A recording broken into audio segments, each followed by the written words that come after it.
Mic'd Up Podcast, hosted by Dr. Mike Miller and Coby Duren of Central Baptist Church in Jacksonville, Texas, is a series of conversations about issues that matter.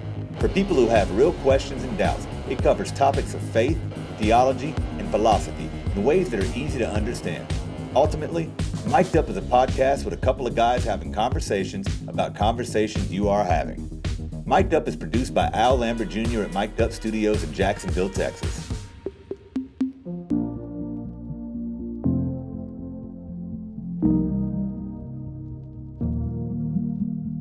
What are you doing? Are you doing a school assignment?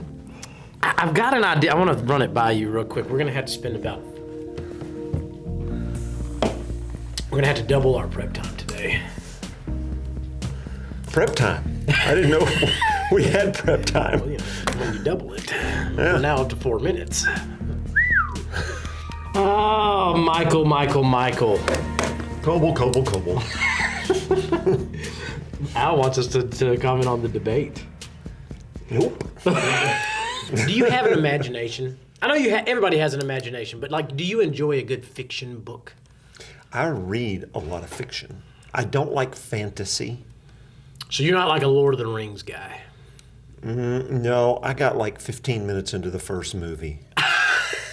I'm like, this is dumb. The first 15 minutes of the first movie was outstanding.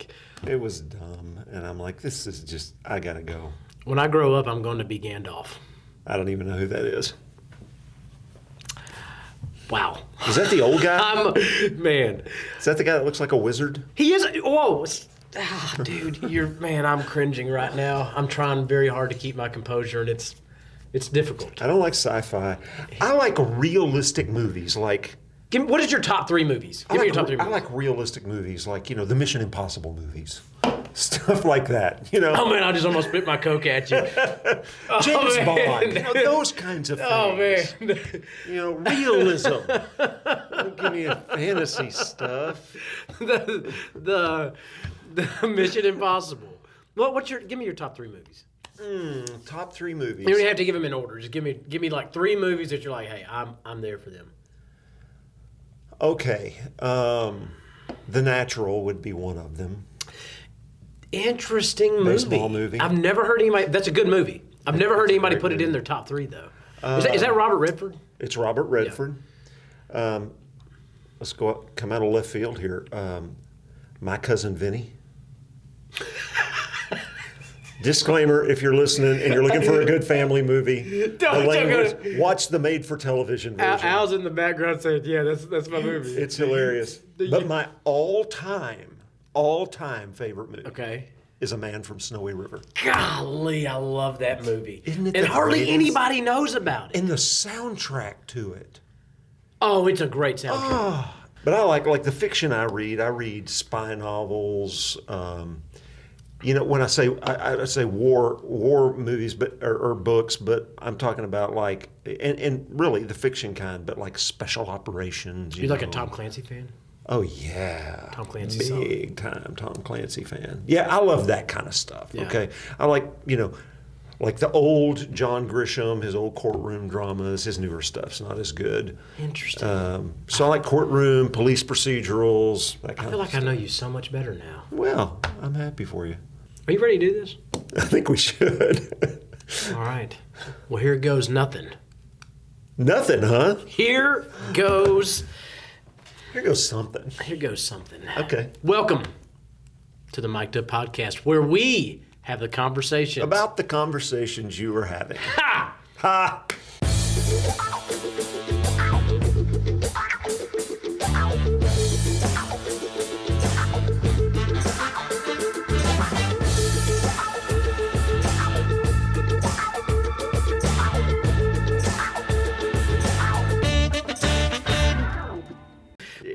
I've got a topic for us today, and this is kind of in keeping with our line on just kind of Jesus. And by the way, when we have talked about Jesus and politics, I don't.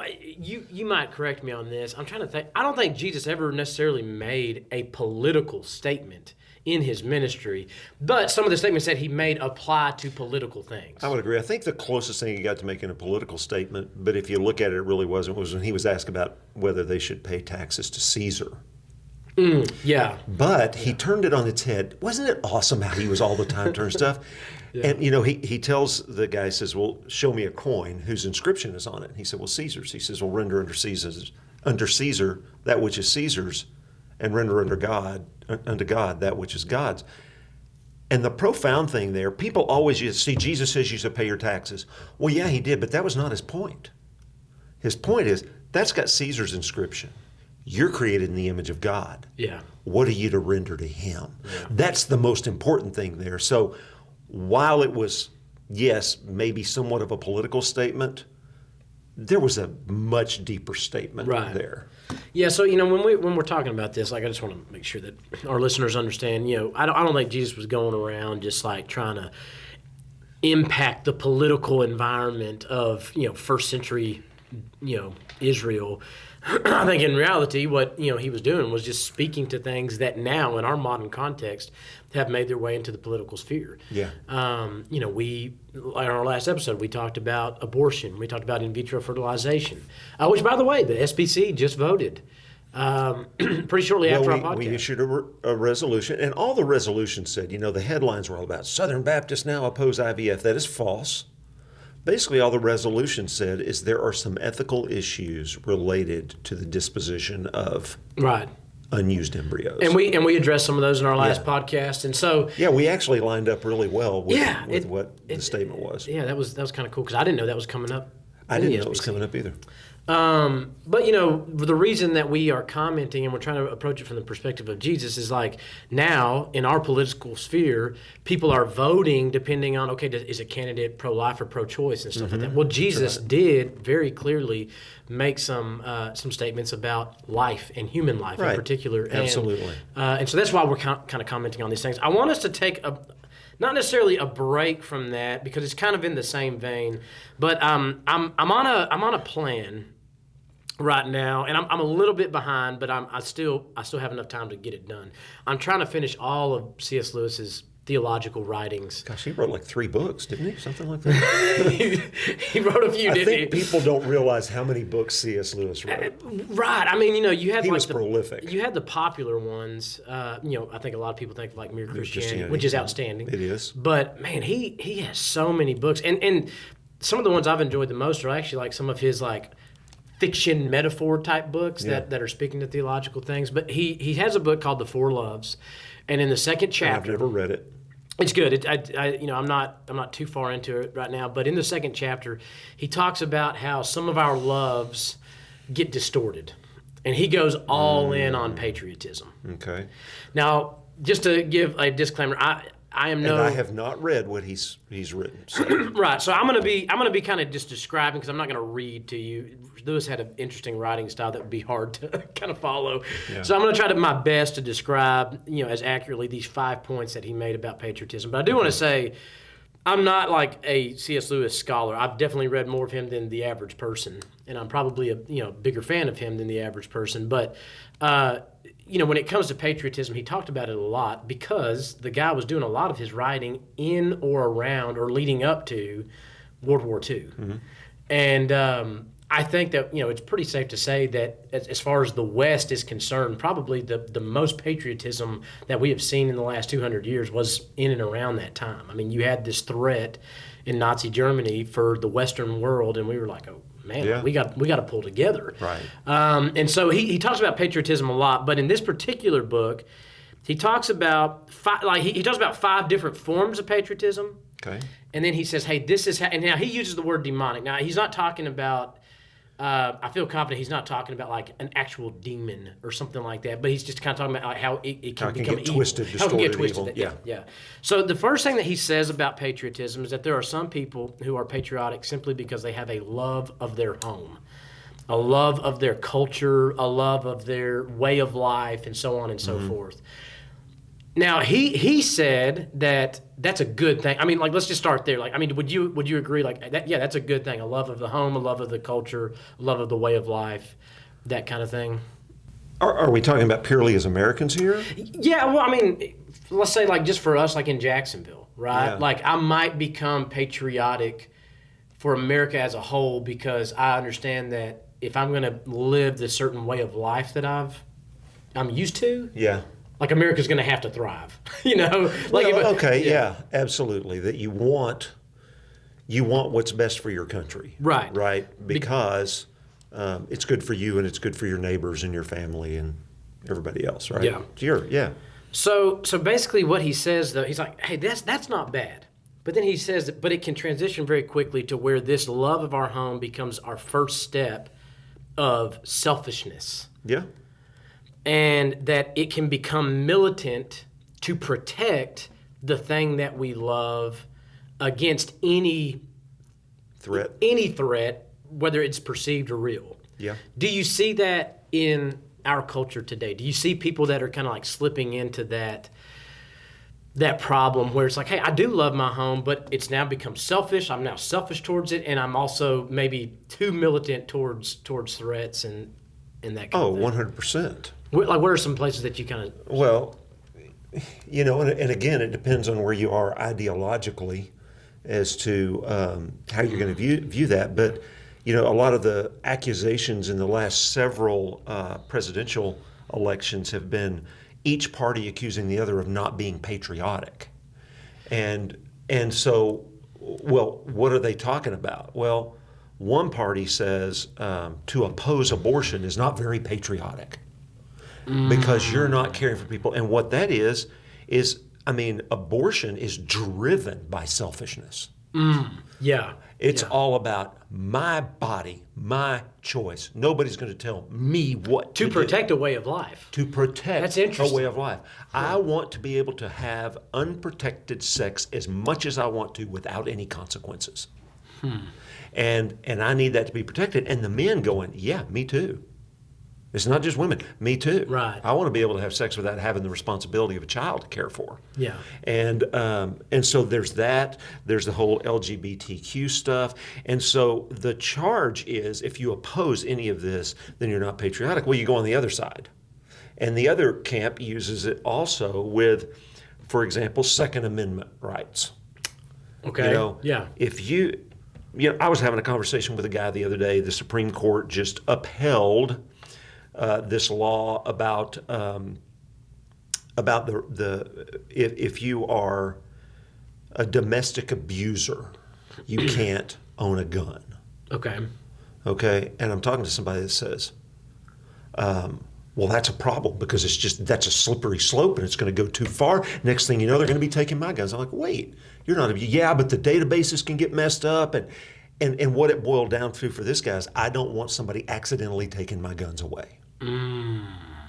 The conversation never went anywhere about constitutionality, the need to protect ourselves. It was all about, I don't want my name to accidentally appear. So again, is that really patriotism? Well, it depends on who you ask. I've got opinions about it. It depends on who you ask.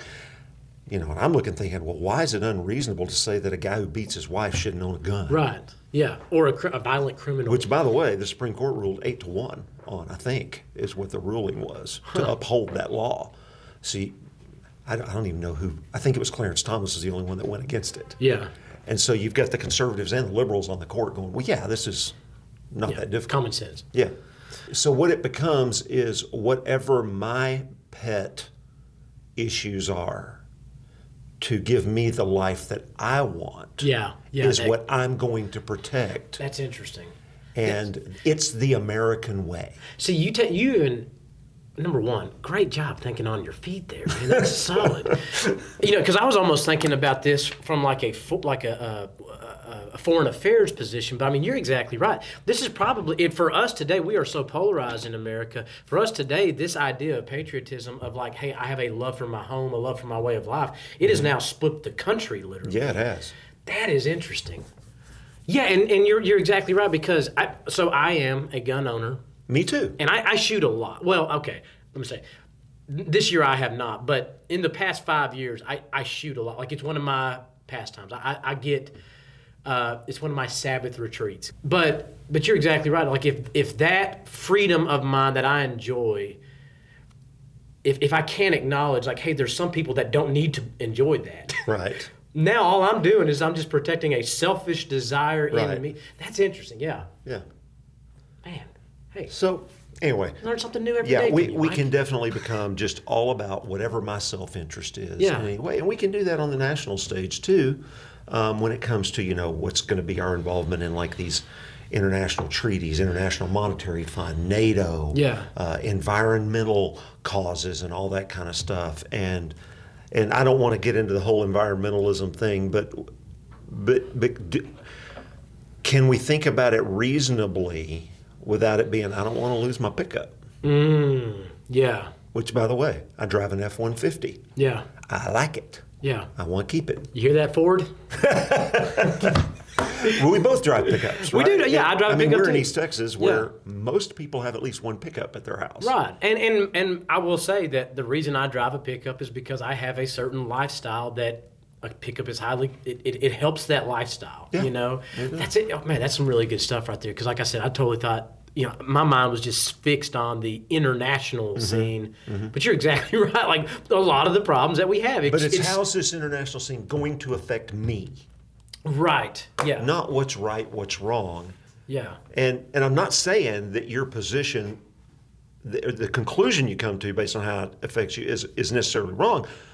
I'm just saying we all do that. I look at it that way. Now, like when it comes to the environmental stuff, I think I've got some common sense, I guess as everyone does, approaches to it. But there is also a selfish aspect to it. I want to buy that. I don't want to have to stop and charge my car every 2 hours on a road trip. Yeah.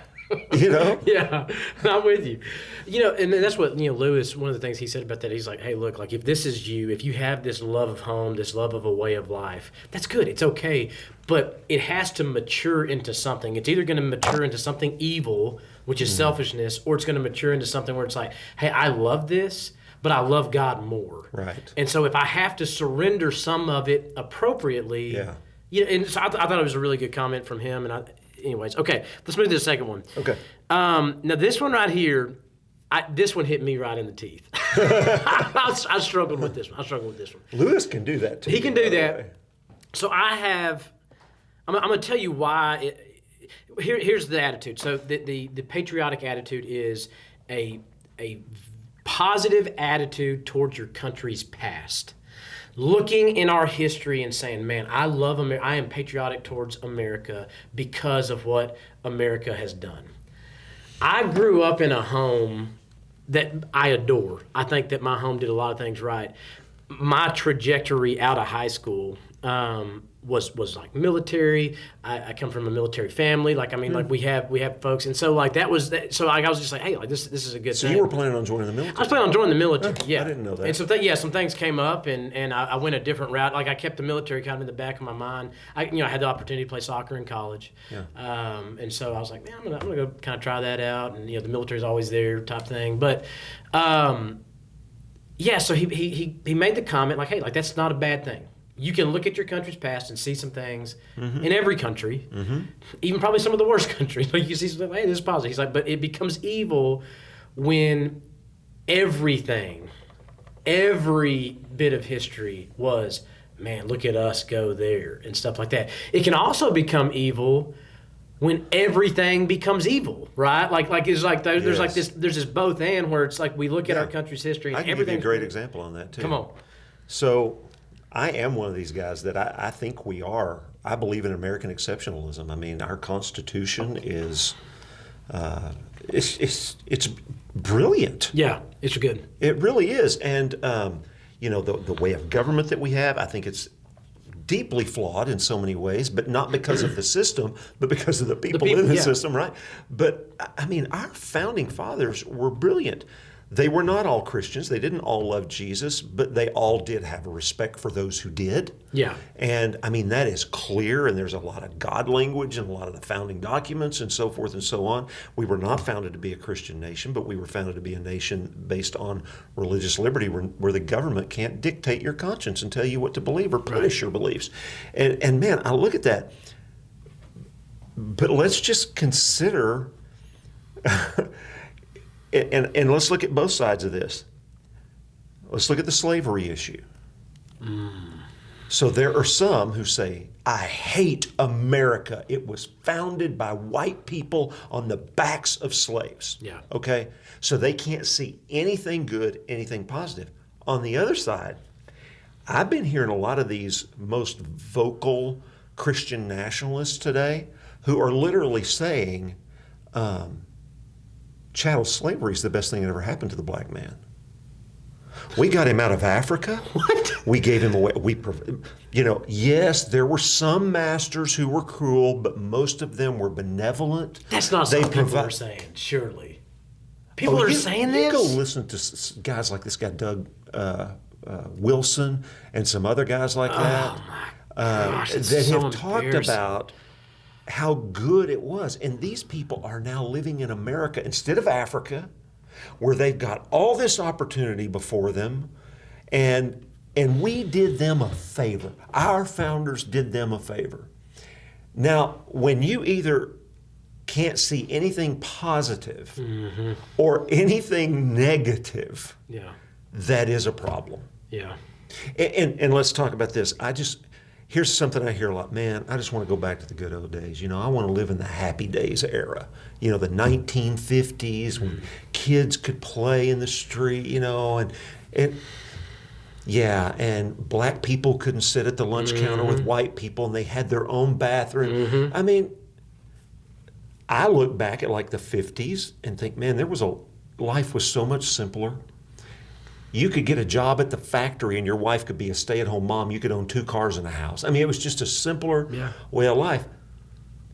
But let's don't just paint it all as rosy, because if you were a black man in the South in the 1950s, you did not have the freedoms, the opportunities that everybody else had. But again, let's don't just look at it and go, well, America was pure evil in the 50s. It wasn't. And it also depended on where you lived. And there were also people fighting for civil rights. Yeah. And America, let's just face it, America is the land of opportunity. We had a time when it was not the land of opportunity for everybody. Yeah. And there are still long-lasting effects from that. But we have it pretty good here. Yeah, and I think that's what Lewis tried to highlight is when you look at your country's past. When you look at your past, it doesn't do you good as an individual. It's not virtuous to look at your past and see nothing but evil, right? Like if God is not looking at you that way, then it's not virtuous for you to look at your way the way that maybe Satan is looking at you or something like that, right? But at the same time, it's not positive for you to look at your past through rose-colored lenses either. Yeah. It's good to look at it the way that God is looking at it. Well, like you talked about your childhood. Yeah. I had a wonderful childhood. Yeah, I did too. I mean, man, I never had one day in my life that both of my parents didn't tell me how much they loved me, how much they believed in me. But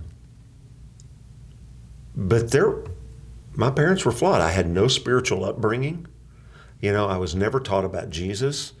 I got some really bad counsel from my dad, especially where girls are concerned. Now, I think what a lot of people do is they look back. My parents were just awful, and maybe some were, and some maybe just look. And I do have a tendency to put my dad on a pedestal. Yeah, I do too. And my mom too, but my dad and I were especially close, and I have this tendency to do that. And my dad was deeply flawed as a parent, as a husband, as a man. And so, an honest assessment while looking at the good is a good thing. And so I appreciate his point there that we do. I want to be glad to be an American. I want to appreciate the heritage. And, when we're having all this discussion right now because this recent ruling about Trump's immunity and, now Biden just needs to get rid of the Supreme Court. Whoa, hold on. We've got 3 branches. Yeah. And, let's don't go nuking it all. Right, yeah. Is it a flawed 3 branches? Oh, yeah. Yeah. It's flawed because of the people. Because of the people. And there's always going to be people. the system is, in my opinion, better than any system in the world. Right. I mean, like go look at anywhere that there's like a solo person at the top of a government system. It never goes well. Why? Because people are flawed. That's right. I mean, you even have King David. Yeah. I'm a pretty big King David fan. Yeah. Okay. I think that most Christians are King David fans. Look, his entire kingdom suffered because of his sin. Well, I just got through reading about Solomon's life in my quiet time. Mm-hmm. And, Solomon, the wisest man who ever lived, Right. who did really stupid things. He did. You know? He did. And it cost the entire nation of Israel deeply. Yeah. For the rest of their history. Well, that's good, man. That's some great commenting there. Let's look at number 3. So, the third thing, and this one right here is where he gives it a little bit of credence. Okay. So, like the next 2, he gives it a little bit of credence, or the next 3, I'm sorry. He gives them like, hey, look, like there can be something positive that comes here, but it's going to trend negative a lot quicker than, like, say, the first 2. Okay. And one of them is like, hey, I am patriotic because I believe that our country is superior. Now, I think he's British. How could he possibly believe that? that's right, man. And so, By the way, tomorrow's July the 4th. Oh yeah, All the people in England have to go to work tomorrow. that's true. Just That's true. saying. We have. So those of you English listeners, we are sorry that you're having to work tomorrow, but we got the day off. That's so exactly we're good. right. Yeah. So our nation is superior, and basically what he says is like the positive that can come from this is, hey, like if your nation is doing some good stuff, it's okay. Like again, it's okay to acknowledge that. Yeah. But then, like, he basically was like, but man, it can turn evil super fast when all of a sudden this superiority complex comes to like, okay, our nation is superior. I'm superior because I live in this nation, and all other nations are inferior to some degree, Yep. and we ought to exert our power, our authority, our control over them.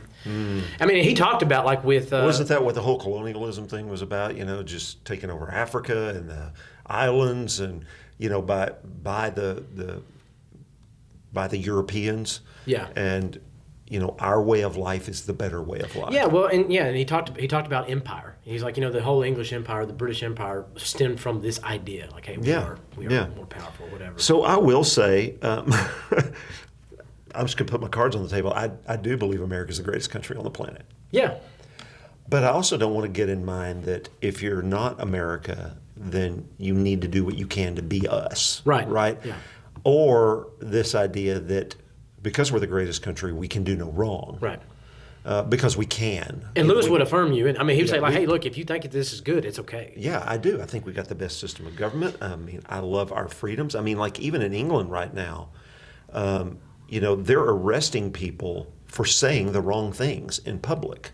Yeah. That doesn't happen here. Right. Hope it doesn't. But, our First Amendment rights, I think, are awesome. Yeah, I agree. And so I do think we have some superiority.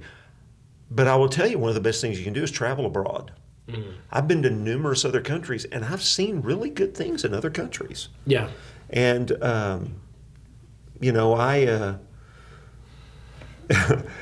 for example, we talk about the health care. And, I mean, what does it cost, for health care in America? It's expensive. It's outrageous. Yeah.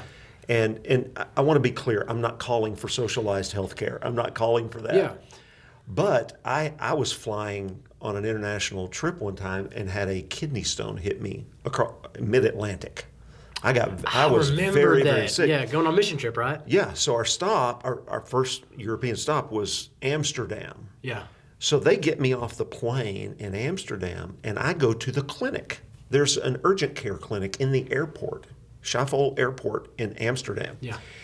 And I go in, I see a physician, I get a shot for pain, I get a shot for nausea, I get prescriptions. Somebody at the front desk rearranged my flights at no charge and got me and Terry on another flight. We had to separate from the team. They got us on another flight later in that day. I got blood tests, all this stuff done, and I walked out of there for $130. Wow. And I told Terry, I said, we need to rethink this on socialized medicine. That was in jest. I'm not calling for socialized medicine, but I think sometimes we might look at that and just go, it's all bad. Well, I don't know what the right answer is. I mean, what we have right now is not working for a lot of people. Yeah. Because insurance is cost prohibitive Right. and healthcare is cost prohibitive. By the same token, do I really want the government to be in charge of my healthcare? I am a person who believes that the government is not really good at being in charge of most things. So I'm not in favor of that. But, it gave me an appreciation that, man, here is at least a system where everybody can get health care. It's affordable. And like we spend a lot of time in Germany because we do mission work in Germany. And it's interesting because I've been able to see two sides of it, that like if you got to have surgery, it doesn't cost you anything. Mm. You're a German citizen. You got to have open heart surgery? Covered. Your rehab's covered. You got to go to a facility for rehab for several weeks. It's covered. Yeah. Your paycheck is also only 50% of what you make. Okay. That's how much comes out. 50% taxes? Yeah. Wow. And so, a lot of that tax is just a healthcare. So it's, I'm not advocating that. I hope nobody's, Mike's all socialized healthcare. No, I'm not. But I've been able to see how, okay, maybe we've got some flaws, maybe they have some flaws, but, there's some different ways of looking at things here. I think obviously like the biggest thing that like Lewis seemed to indicate is like, hey, this superiority complex can become evil so quickly, and it nearly always is going to negatively affect, it's nearly always going to negatively affect the countries or the people around us who are most vulnerable. Mm-hmm. And that's what you, and because we're going to take advantage of them. And so, I mean, Lewis was speaking about the English Empire. Mm-hmm. We've seen that in America. We have seen that in our country's history where, like, I mean, we have negatively affected countries around the world that were most vulnerable with our, like, hey, if we can, but I mean, heck, like, think about the church for a second, getting out of politics.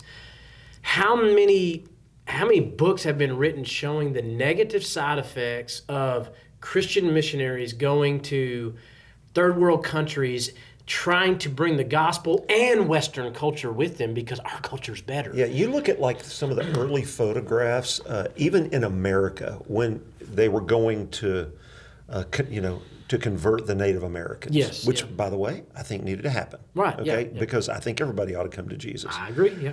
But to get, what part of conversion was they dressed these people like white people. Westerners. Yeah. They actually used to, in some places on the mission field, like in Africa, they would actually ship over organs, these pump organs, and so that they could teach them American hymns played with an organ to these people living out in the bush. Yeah, I mean, you're basically telling them, like, hey, your culture is so inferior that we're just going to try to erase it so you can be civilized now. Yeah. Fortunately, missiologists are way different now.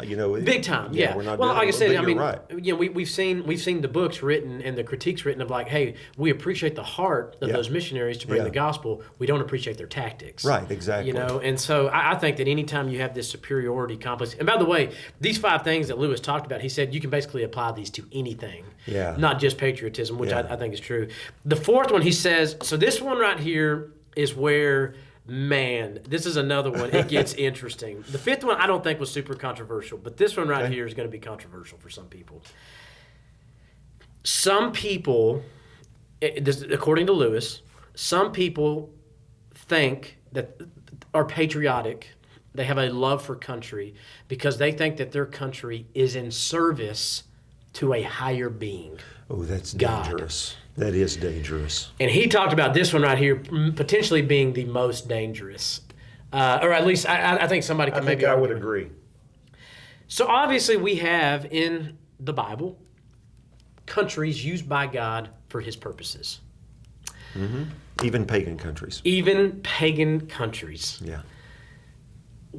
What do you think are some of the pitfalls of this, without even getting into Lewis's commentary? What do you think are some of the pitfalls of somebody being patriotic because they believe, like, hey, God has ordained our country. We are in service to, like, this country is in service to God. We are his.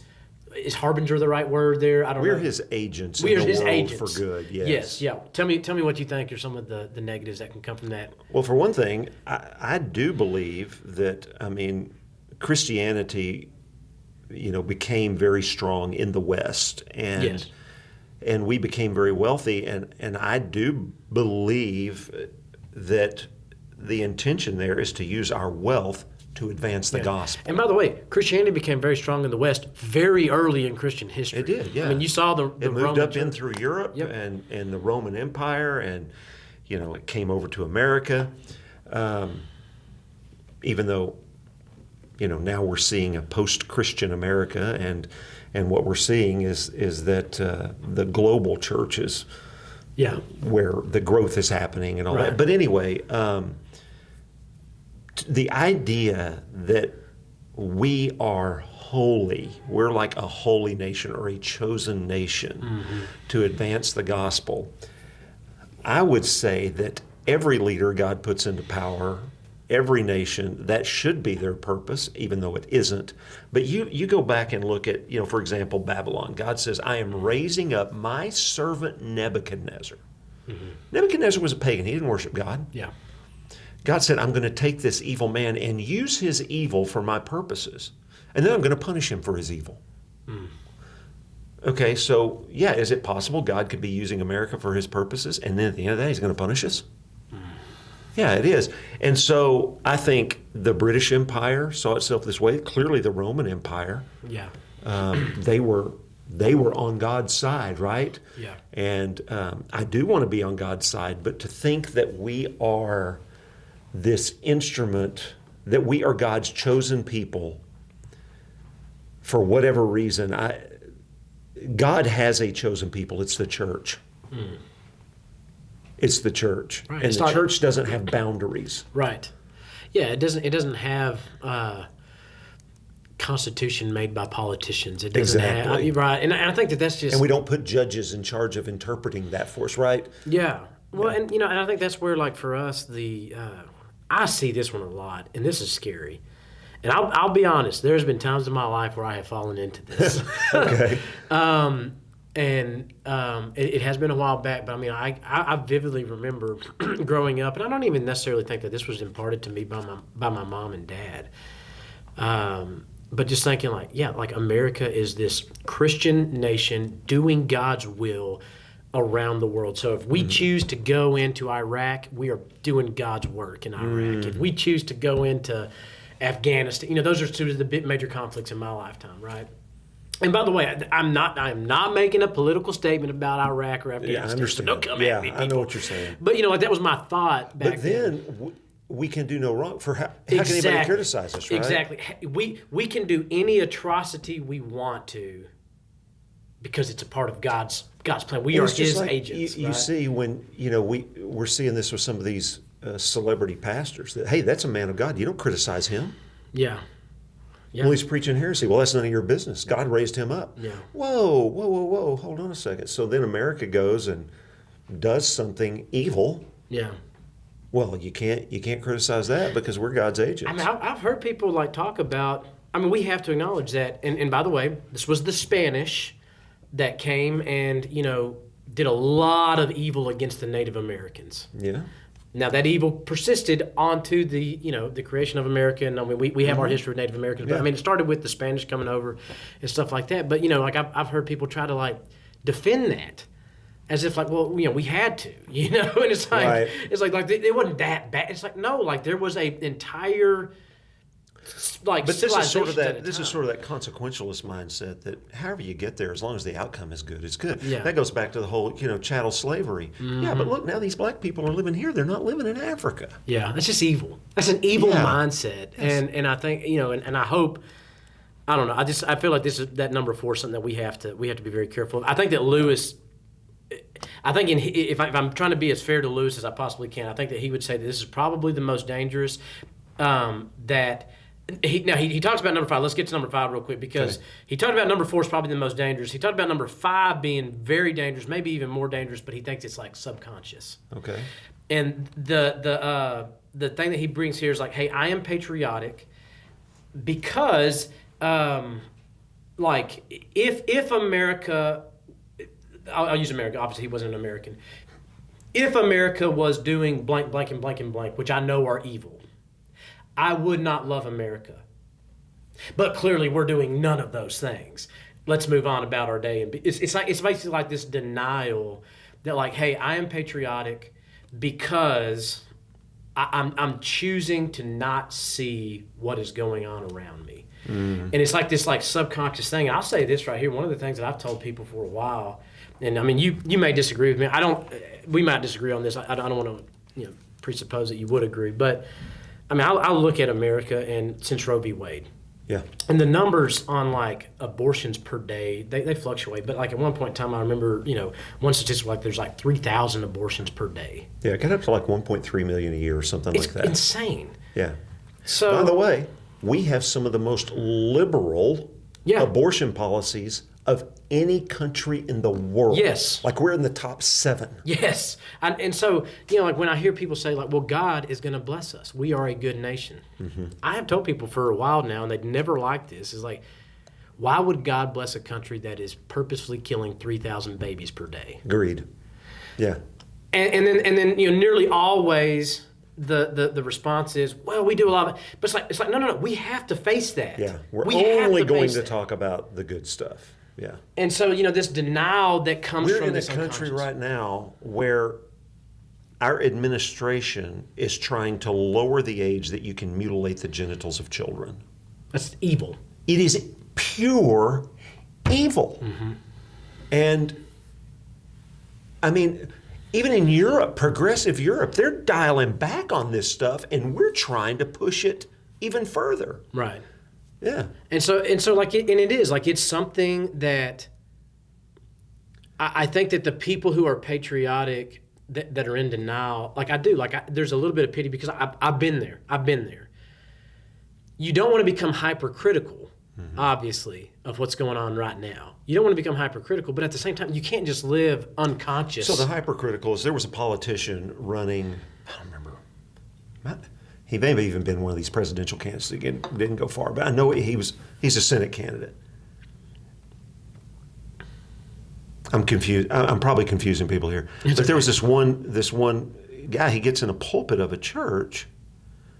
Or no, I know what it was. It was a politician's pastor, and I remember who the politician is now. His pastor said, "I don't want to pray God bless America. I pray God damn America." Because it's evil. Well, okay, buddy. Yeah. Hold on. We are doing good. So that's the one side, and then the other side is. I'm turning a blind eye to this. Yeah, let's don't talk about that. Let's just we're the shining city on the hill. Yeah. Yeah, and that was it. I mean, like that was like kind of this fifth one. The other ones he kind of acknowledged like, hey, there is like a certain activity that you're attributing towards these things. Yeah. This fifth one, he's like, hey, this is dangerous because nobody. I mean, nobody's out there intentionally like sweeping things under the rug. We are doing it subconsciously. Yeah. Yeah. But we do that in our own lives. Don't we? We do it in our own lives. We do it in our churches. We do it in our families and all sorts of things like that. For sure.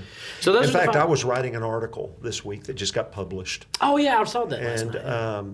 And, one of the things I was writing the article about just an issue, and I had to say in the article, I said, this is not a time for if you're not getting into the worst of this, it's not a time for self-congratulation. We need to all take a look at ourselves. We all need to be introspective. And like at the end, I commented that I sometimes failed to live up to the ideals here. And that came about, I'm writing this article, and as I'm writing it, I'm going, Mike, you don't always do. You're not always following your advice. Yeah. And it's easy for me to say, yeah, but I'm not as bad, because I'm not getting into the gutter on some of this stuff, and I'm not that bad, but in my heart I am. I may not be saying stuff, but sometimes I'm feeling it. Yeah. And so that's the way we can do on the grand scale too, is, well, look at all the bad, all these bad people. We're not that bad. Yeah. No, I'm with you 100%. I think it's like, that's why you have that teaching of Jesus, like, hey, make sure that you take that log out of your eye before you try to go get that speck out of somebody else's. We all have those blind spots, and that's why we need other people to comment on those things. But anyways, those are the 5 things. Like I said, The 4 Loves was the book that he kind of made these comments. He did at the end give a pretty sobering thing. He's like, by the way, I hope that we know by now that this doesn't just apply to patriotism. Like it applies to all these things of our life, that we can have this love of a way of life, a love of comfort, a love of our country's past, of our past.